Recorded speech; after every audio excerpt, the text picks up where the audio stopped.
Hey guys, welcome back, welcome on YouTube shorts videos. So यहाँ पर अभी ये हमारे पास ये 19 इंच की एलईडी पड़ी हुई है, आप देख सकते हैं चल रही है।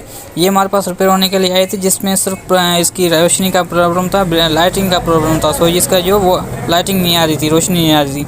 सो मैंने इसको ठीक कर दिया है। सो ठीक करने के बाद मैंने इसको रीस्टोर मारा है सेटिंग से। सो रीस्टोर मारने के बाद इसकी जो पिक्सल है वो बड़ी हो गई, इसकी जो साइज़ है वो बड़ी हो गई है, ठीक है। इसकी जो सॉफ्टवेयर पिक्सल है वो बड़ी हो गई है इस पैनल से। सो उसको हम ठीक करेंगे। ठीक करने के लिए हमें फैक्ट्री रीसेट अंदर कोड में जाना पड़ेगा सेटिंग में। सो सबसे पहले हमें कोड लगाना पड़ेगा, मेन्यू दबाकर 1147 कोड लगाना पड़ेगा। कोड लगाने के बाद ये इसका कोड खुल जाएगा। इसके बाद हमें यहाँ पर पैनल सेटिंग में आना है। पैनल सेटिंग में आने के बाद यहाँ पर पैनल इंडेक्स को हमें चेंज कर देना है, 1280 मेगापिक्सल में इसको हम चेंज कर देंगे।